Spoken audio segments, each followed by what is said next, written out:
नमस्कार साथियों, आप सबका पुनः स्वागत है श्रद्धा एस्ट्रो ज्योतिष में। तो आज हम लोग डिस्कस करेंगे अक्षय पात्र फाउंडेशन के संस्थापक, वर्तमान अध्यक्ष, इस्कॉन बैंगलोर के वर्तमान अध्यक्ष श्री मधु पंडित दास जी का चार्ट।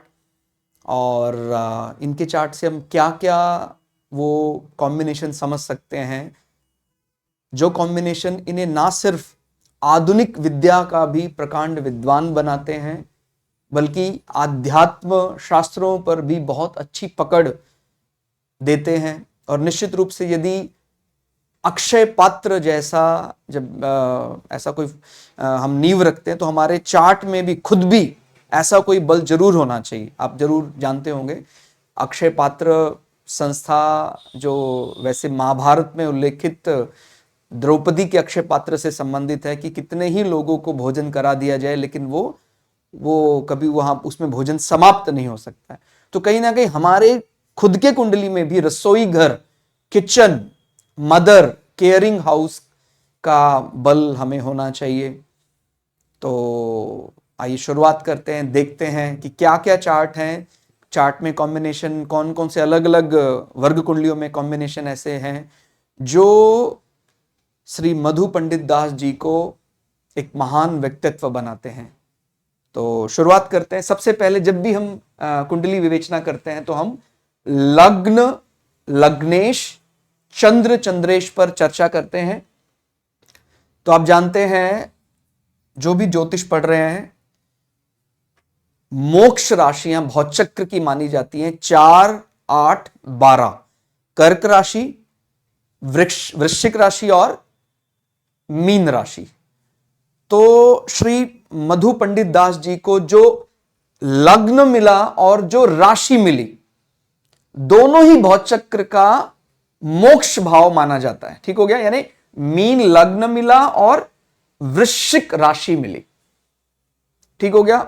और मैंने कई दफा बताया वृश्चिक वैसे चंद्रमा की नीच राशि मानी जाती है। चंद्रमा को बड़ा कुटुंब अच्छा लगता है, लेकिन जो एक प्रकार का डीप रिसर्च करना चाहते हैं, एकांतवास करना चाहते हैं, ऐसे जीवन के लिए वृश्चिक जो राशि है बड़ी सपोर्टिव मानी जाती है। ये अंडरग्राउंड डीप रिसर्च के लिए जानी जाती है और कहीं ना कहीं माइनिंग से संबंधित कामों के लिए भी। तो भाग्य से जो इनका माने एक प्रोफेशनल प्रोफाइल अगर हम देखते हैं श्री मधु पंडित दास जी का, तो इनका एमटेक सिविल इंजीनियरिंग में इनका डिग्री रहा, बीटेक भी इनका सिविल इंजीनियरिंग से रहा, आईआईटी बॉम्बे से। तो हम समझ सकते हैं कि कहीं ना कहीं राशि का आधुनिक जीवन पर भी प्रभाव और आध्यात्मिक जीवन पर भी। माने राशि जो है वो कौन से भाव में आ रही है? नवम भाव। नवम भाव धर्म भाव की बात करता है। ठीक हो गया। और कुंडली में बहुत यदि अच्छे से आप समझेंगे तब समझ में आएगा कि आधुनिक जीवन में जाने के भी सारे बल व्याप्त हैं और आध्यात्मिकता को भी समझने के सारे बल व्याप्त हैं। ठीक हो गया। धर्म कर्म अधिपति योग है, प्रबल राजयोग में माना जाता है। बड़ा गहन अध्ययन करने के बाद समझ में आता है कि, और वो हर प्रकार से, वृश्चिक राशि में हम वैसे मुख्य लग्नेश मानते हैं मंगल को, लेकिन वृश्चिक का एक लॉर्ड और भी माना जाता है और उस पर भी विवेचना जरूर करनी चाहिए। यानी वृश्चिक में जब भी आप देखेंगे तो केतु पर भी जरूर दृष्टि डालनी चाहिए। वैसे वृश्चिक राशि का जो मुख्य स्वामी है वो है मंगल, प्राइमरी लॉर्ड स्कॉर्पियो का। ठीक हो गया। और मंगल नवमेश और राशि स्वामी होकर 12वें भाव में विराजमान है। 12वां भाव यानी फाइनल मोक्षा। ठीक हो गया। तो आप देख रहे हैं मोक्ष लग्न भौचक्र का मिला, भौचक्र की मोक्ष राशि मिली और राशि स्वामी मंगल तात्कालिक मोक्ष भाव में बैठकर कार्य कर रहे हैं। और वक्री का मतलब बोल्ड एंड अलोन, यानी मंगल को अपने विषय यानी पराक्रम को लेकर किसी और के सहारे की जरूरत नहीं, गुप्त पराक्रम। महान पराक्रम अकेले करने में सक्षम वक्री ग्रह का यह बल होता है। और जैसे मैंने बताया धर्म कर्म अधिपति योग, तो इसके लिए 9 और 10 के स्वामी का दृष्टि संबंध या दोनों इकट्ठे बैठे हो तो माना जाता है। या हाउस एक्सचेंज में बैठे, तो आप देख रहे हैं मंगल के सामने बृहस्पति जो नवमेश भी है, माने दशमेश भी हैं और लग्नेश भी हैं, तो मंगल और बृहस्पति का गुरु मंगल संबंध बन जाता है जो धर्म कर्म अधिपति योग बना रहे हैं। आप देख रहे हैं यानी 9 और 10 के स्वामी होकर मंगल और बृहस्पति का दृष्टि संबंध बन रहा है। एक बड़ा ही प्रसिद्ध आपने ये ग्रहों की युति पढ़ी होगी। यदि हमारे चार्ट में कुंडली में फंक्शनल बेनिफिक होकर यानी तात्कालिक रूप से उन ग्रहों को जो पद मिला है, यदि वो लग्नेश होकर बैठे हैं, बढ़िया अच्छी युति बना लेते हैं, तो कहीं हमारे बृहस्पति और सूर्य का संबंध यदि हमारे चार्ट में बनता है, ऐसी युति यदि होती है और वो तात्कालिक रूप से भी हमें लाभ पहुंचाने वाले, जैसे बृहस्पति हमारा लग्नेश है, लग्नेश के साथ साथ वो हमारा स्टेटस ऑफिस का स्वामी है और किसके साथ बैठा, अपने मित्र सूर्य के साथ। ठीक हो गया। गुरु सूर्य का संबंध आप जानते हैं, किसी बड़ी पदवी, कोई मठाधीश्वर, कोई मंदिर का निर्माण करने वाला, ऐसा आप ज्योतिष में सूत्र आपने जरूर पढ़े होंगे, नहीं तो हमारे चैनल में भी हमने साफ साफ कहा है कि गुरु और सूर्य का यदि बढ़िया से संबंध बनता और कई और माने पराशरी के अलावा अगर जैमिनी पद्धति से भी देखेंगे तो भी आपको यह समझ में आएगा कि बड़ा अच्छा कॉम्बिनेशन गुरु और सूर्य। माने यदि हम देखेंगे मात्र कारक और आत्म कारक होकर, आप डिग्री अनुसार देख सकते हैं कि सूर्य हम सब का वैसे आत्मकारक माना जाता है। जो हम जब चर कारक निकालते हैं तो उसमें सूर्य को वैसे सबका आत्मकारक मानते हैं, लेकिन डिग्री अनुसार भी सूर्य यहां पर चर आत्मकारक बना, यानी सबसे ज्यादा डिग्री प्लैनेट को हम आत्मकारक मानते हैं। और उसके बाद जो 4th हाईएस्ट डिग्री प्लैनेट है उसको हम मात्र कारक मानते हैं। तो ये अपने आप में एक प्रबल राजयोग बन जाता है। गुरु और सूर्य वैसे भी मिलना मंदिर का निर्माण करवाता है, और जब आत्मकारक और मात्रकारक होकर वो राजयोग बना रहा है तो फिर कहना ही क्या। और आप जानते हैं मात्र कारक यानी 4th हाईएस्ट डिग्री, और वो चौथे भाव के बल को भी कहीं ना कहीं रिप्रेजेंट करता है। चौथे भाव अगर हम देखें सर्वष्टक वर्ग में भी सबसे ज्यादा अंक लिए हुए हैं, और उसका स्वामी बुध भावत भावम 1 2 3 4 अपने से चतुर्थ होकर मूल त्रिकोण राशि में बैठा हुआ है। और यह बात मैंने पहले भी बताई थी, बुध को एक लौता ऐसा ग्रह है जो अपने ही राशि में उच्च का होता है, अपनी ही राशि में मूल त्रिकोण का मतलब होता है ऑफिस जैसा एनवायरमेंट।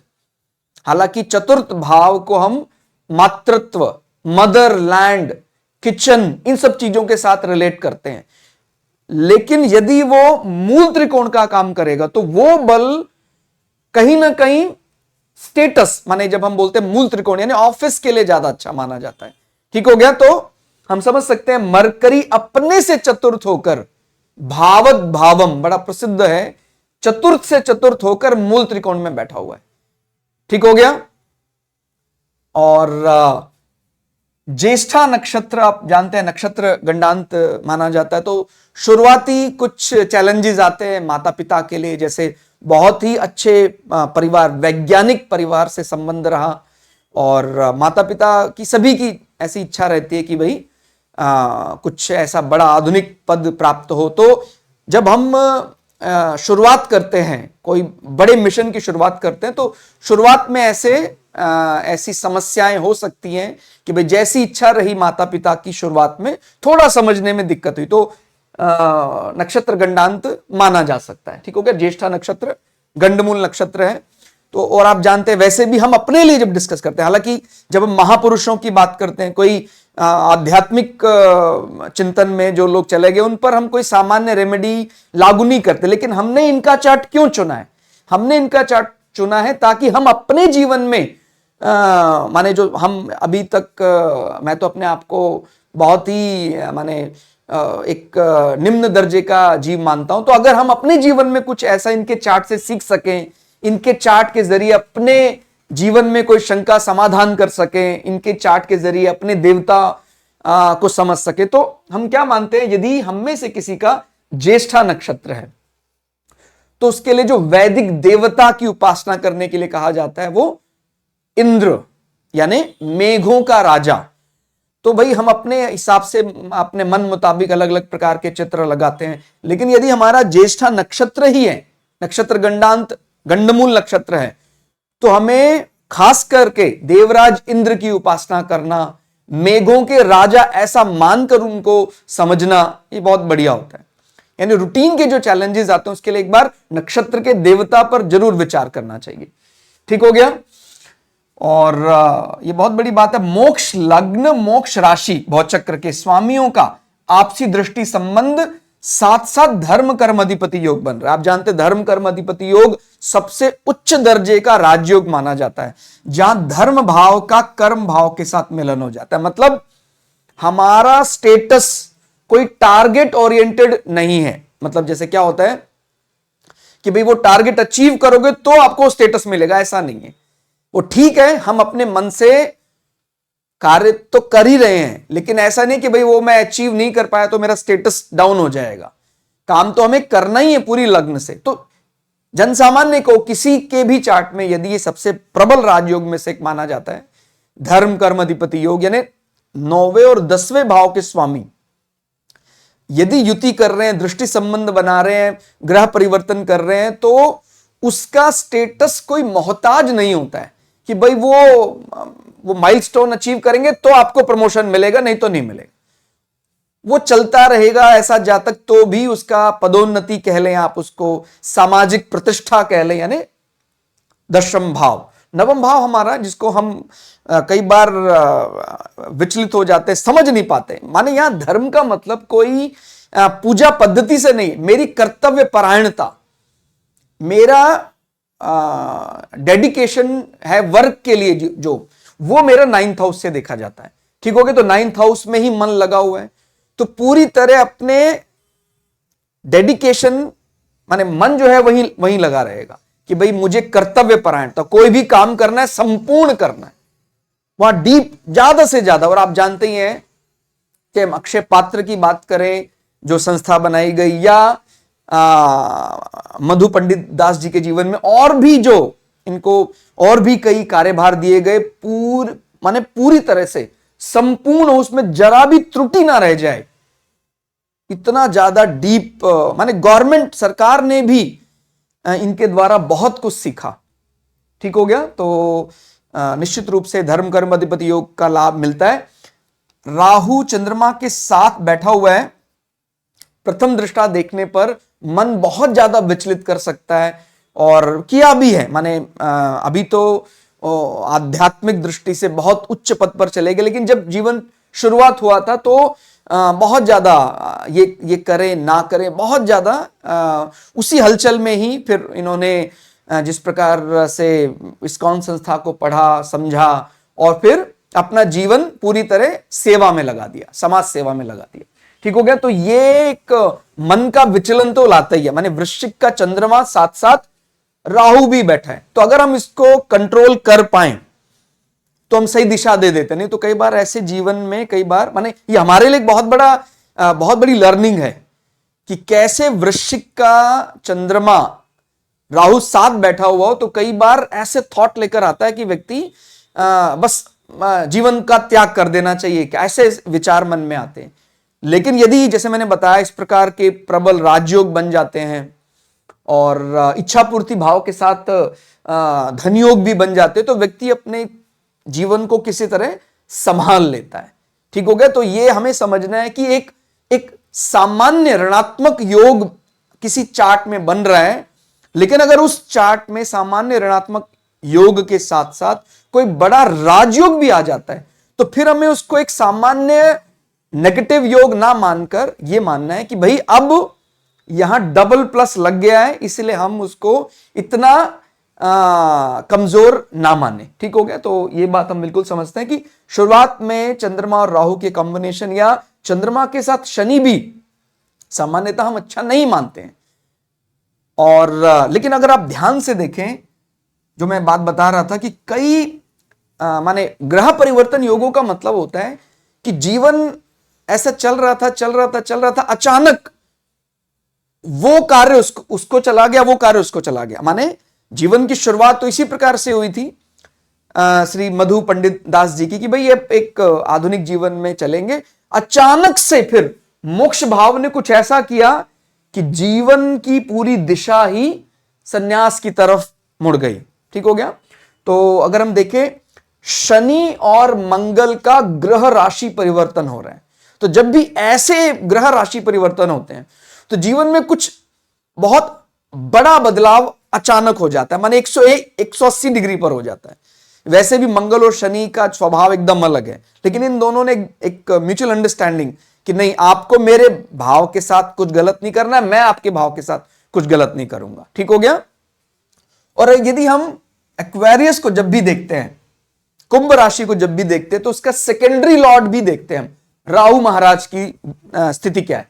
तो यहां से भी वो बात समझ में आ रही कि एक्वेरियस का सेकेंडरी लॉर्ड, हालांकि एक्वेरियस यानी कुंभ राशि का प्राइमरी लॉर्ड शनि भी वहीं बैठा हुआ है, सेकेंडरी लॉर्ड के रूप में राहु भी माना जाता है कुंभ राशि का स्वामी होकर।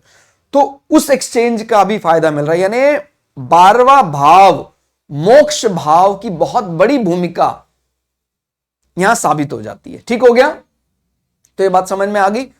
साथ साथ हमें यह भी ध्यान रखना है कि लाभ स्थान या इच्छा पूर्ति भाव, धन भाव, कुटुंब भाव, वाणी भाव माने आध्यात्मिक वाणी भाव, भोजन भाव का स्वामी भी मंगल और शनि है। तो उनका ग्रह परिवर्तन इन भावों को भी लाभ दे रहा है।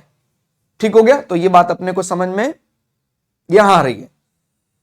धर्म भाव में एकांत राशि वृश्चिक राशि है। ठीक हो गया। तो हम अपने एक माने जो हमारा जो धर्म कर्तव्य परायणता है, वहां ज्यादा से ज्यादा एकांत में रहकर डीप रिसर्च, ज्यादा से ज्यादा समझना उसको। और जो चीज हम ऑलरेडी डिस्कस कर चुके हैं, ग्रह परिवर्तन योग का लाभ जरूर मिलेगा। अब जब भी हम श्री मधु पंडित दास जी को देखते हैं तो हमें सबसे पहला विचार वही आता है कि भाई अक्षय पात्र, तो चतुर्थ भाव देखा जाता है। तो सर्वस्त्रक वर्ग का मतलब आप जानते हैं कि दूसरे ग्रह, दूसरे भाव उस पर्टिकुलर भाव को कितना सपोर्ट देने के मूड में। तो यहां 36 सर्वस्त्रक वर्ग पॉइंट, यानी सर्वस्त्रक वर्ग में ये टॉप हाउस बना हुआ है, 4th हाउस। और क्या चीज दिमाग में आती कि इनकी, जब आपने कभी भी इनको सुना होगा, पूरी तरह से माने संसार के रूप से ही समझाते हैं। देखिए, जब हम पूरी तरह माने आध्यात्म को आध्यात्म के तरीके से समझाते हैं तो हम दूसरे भाव की चर्चा ज्यादा करते हैं, क्योंकि दूसरे भाव को हम ज्यादा आध्यात्मिकता के साथ जोड़ते हैं। लेकिन एक सांसारिक व्यक्ति है जो संसार की भाषा समझता है, कोई इंजीनियर है, कोई डॉक्टर है, उसको उसी के टर्म में समझाना थोड़ा सरल हो जाता है। तो अगर आप कभी भी इनको सुनेंगे, आपने सुना होगा, तो तीसरे भाव का बल अध्यात्म माने अध्यात्म और संसार दोनों का कॉम्बिनेशन दिखाई देता है। ध्यान से समझना है, तीसरा भाव वैसे हम फॉर्मल कम्युनिकेशन की बात करते हैं, सांसारिक वाणी की बात करते हैं, लेकिन यहां पर डिटैचमेंट प्लैनेट केतु महाराज बैठे हैं। ठीक हो गया। केतु हम जानते हैं मोक्ष के लिए हमारे शब्दों में एक प्रकार का डिटैचमेंट, एक वैराग्य आ जाता है। और ये राशि कौन सी है? वृषभ राशि, ज़ोडिएक भौचक्र का दूसरा भाव भी है, और वो अपने वाणी से आध्यात्मिकता निकालते हैं और लोगों को एक करने का काम करते हैं। मतलब ऐसा नहीं कि हमने किसी को अपने वाणी से छिन्न भिन्न कर दिया, अलग अलग कर दिया है। हमने अपने वाणी से जो आध्यात्मिक शब्द इस्तेमाल किए हैं, और वो आध्यात्मिक शब्द भी किस रूप में निकल रहे हैं? थर्ड फॉर्म के रूप में निकल। थर्ड हाउस का माने फॉर्मल कम्युनिकेशन, सांसारिक भाव के रूप में वही शब्दों का चयन करते हैं जो एक सांसारिक व्यक्ति समझ पाए और उसी के शब्दों से उसको आध्यात्मिकता में ले जाते हैं। ठीक हो गया। तो बहुत ही अच्छा कॉम्बिनेशन माना जा सकता है। और केतु के समय पर जब भी इनको केतु की अंतर प्रत्यंतर दशाएं चलेंगी तो इनको थोड़ा सा इस हिस्से में, बाजू में, गले में, गले के निचले हिस्से में थोड़ा सा समस्या, ईसोफेगस, आहार नाहाल में दिक्कतें हो सकती हैं। थोड़ा सा वो ध्यान रखा जा सकता है। और जीवन की बहुत बड़ी अचीवमेंट, एक बहुत बड़ी उपलब्धि, आध्यात्मिक उपलब्धि बृहस्पति की महादशा में इनको मिलेगी। हालांकि करंट में, यदि वर्तमान में जब हम रिकॉर्डिंग कर रहे हैं उस समय पर अभी राहु की महादशा चल रही है। तो राहु की महादशा देखें, यदि इस लग्न के लिए देखें तो इस लग्न के लिए राहु का एक सांसारिक व्यक्ति की दृष्टि से तो 12वां भाव हॉस्पिटल का होता है, व्यय का होता है। तो अगर पूरी तरह संसार में ही लिप्त होते तो थोड़ा कठिन होता। लेकिन हम महापुरुषों के चार्ट को या आध्यात्मिक व्यक्तियों के चार्ट को हम 12वें भाव को एक प्रकार आध्यात्मिक चिंतन के लिए, गुरु आश्रम के लिए अटैच करके देखते हैं तो वो ऋणात्मक की बजाय धनात्मक पहलू बन जाता। ठीक हो गया। हालांकि फिर भी राहु की महादशा में थोड़ा सा हेल्थ को लेकर विचार करना ही पड़ेगा, क्योंकि चंद्रमा के साथ ही, चंद्रमा यानी मन, और मन पर शैडो देता है। राहु की महादशा के बाद, जैसे मैंने बोला, बृहस्पति की महादशा में, यानी अभी लंबा समय है, लगभग 12 वर्षों का समय, 12 वर्ष के बाद जब महादशा, विंशोत्तरी महादशा इज लाइक बिग चेंज, वो सेंट्रल गवर्नमेंट बदल रहा है। बृहस्पति महाराज की महादशा अगले 16 साल तक रहेगी, फिर यानी 12 साल के बाद एक्टिव होगी और 16 साल तक रहेगी। और बृहस्पति आपका लग्नेश भी है और आपका दशमेश भी है। कहां से एग्जीक्यूट कर रहा है? छठा भाव, ध्यान रखते हैं, सेवा भाव भी कहा जाता है। ठीक हो गया। छठे भाव को रोग, रिपु, ऋण, सेवा। ठीक हो गया। और अगर आप नवमांश पर भी दृष्टि डालेंगे, यदि इनके नवमांश पर भी दृष्टि डालेंगे तो नवमांश में भी मन यानी चंद्रमा का कारक छठे भाव में ही बैठा है। तो जो वो कर ही रहे हैं, मतलब श्री मधु पंडित दास जी ऑलरेडी जो काम कर रहे हैं वो समाज सेवा जैसा ही है और रिलेटेड टू 4th हाउस।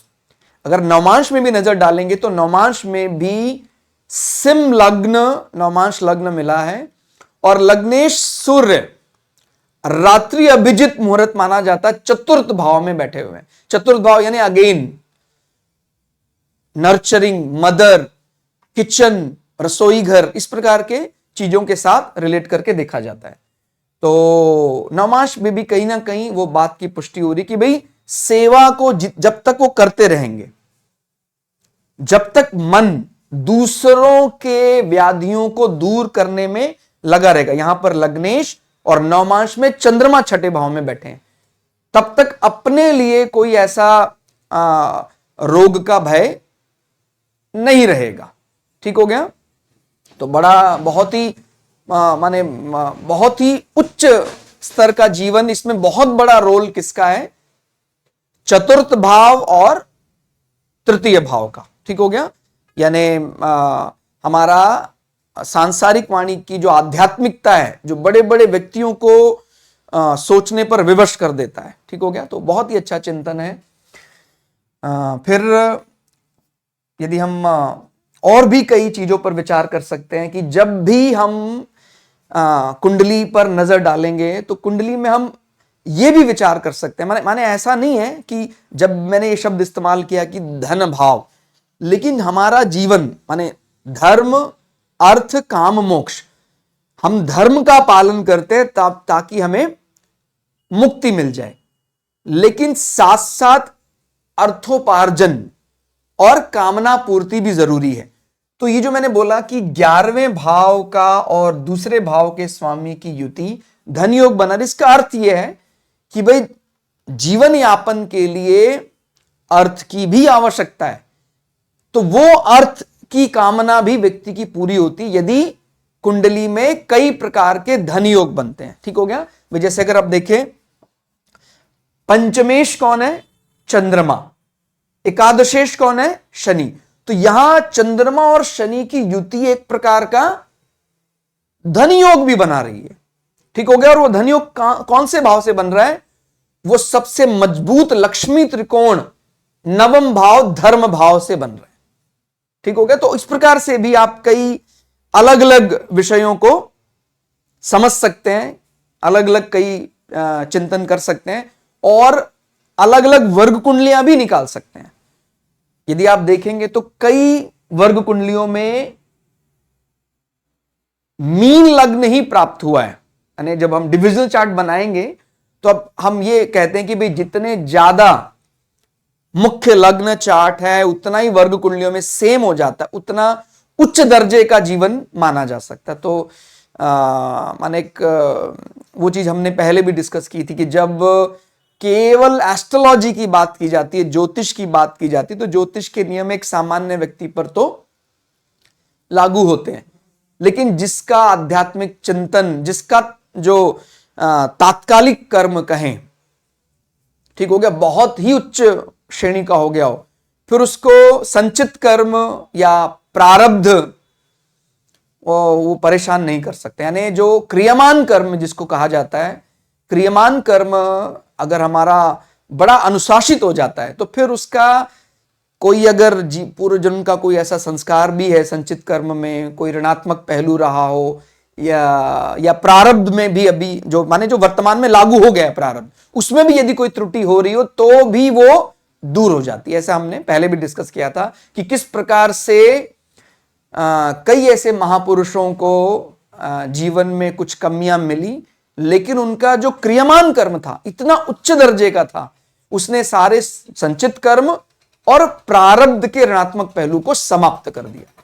तो हम सबको भी ये सीखना चाहिए कि अपने जीवन को बिल्कुल सांसारिक दृष्टि से भी जिए, लेकिन संसार के साथ साथ, जैसे मैंने बोला, बिल्कुल सही बात है, धर्म का पालन कर रहे हैं तो हमें अर्थ भी चाहिए और कामना पूर्ति भी चाहिए, लेकिन फाइनल डेस्टिनेशन यानी मुक्ति को भूलना नहीं है। लेकिन हमने धर्म को धारण ही जिसके लिए किया था, यदि उसी को भूल जाएं तो अर्थ और कामना पूर्ति का कोई अर्थ नहीं है। तो यह ध्यान रखना है कि हम तो ये चार्ट उन कुछ चुनिंदा चार्ट में से एक है कि जहां धर्म का धारण किया है मुक्ति को पाने के लिए।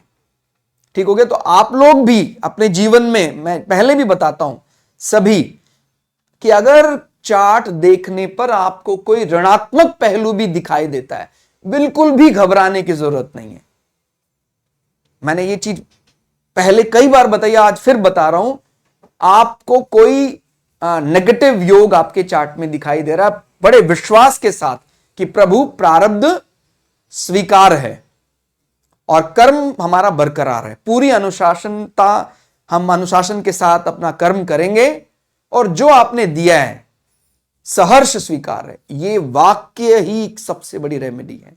और जो लोग भागना चाहते हैं अपने भाग्य से, ठीक हो गया, ऐसा जादू कर दूंगा बदल जाएगा, मैंने अपने जीवन में गलती की, उसको स्वीकार नहीं करना चाहते हैं, एस्ट्रोलॉजी ज्योतिष को गलत साबित करके अपने आप को सही साबित करना चाहते हैं, ऐसे लोगों को कुछ होने वाला नहीं है। और जो व्यक्ति विनम्रता से उस योग को स्वीकार कर लेता, आप यकीन मानिए प्रभु कृपा से आपको कोई ना कोई ऐसा सूत्र पता लग जाएगा जहां आपका विचलित मन शांत हो जाएगा कि अरे इतना बड़ा योग मुझे पता ही नहीं था।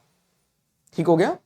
तो आज के लिए इतना ही। चार्ट आपको कैसा लगा, क्या क्या चीजें हम चार्ट में सिलसिलेवार ढंग से देखे, वो हमने यहां लिखने का प्रयास किया। हालांकि जैसे मैंने बताया कि ज्योतिष अनंत है, चार्ट को आप चाहे जीवन भर देखते रहें तभी भी चार्ट समाप्त नहीं हो सकता है।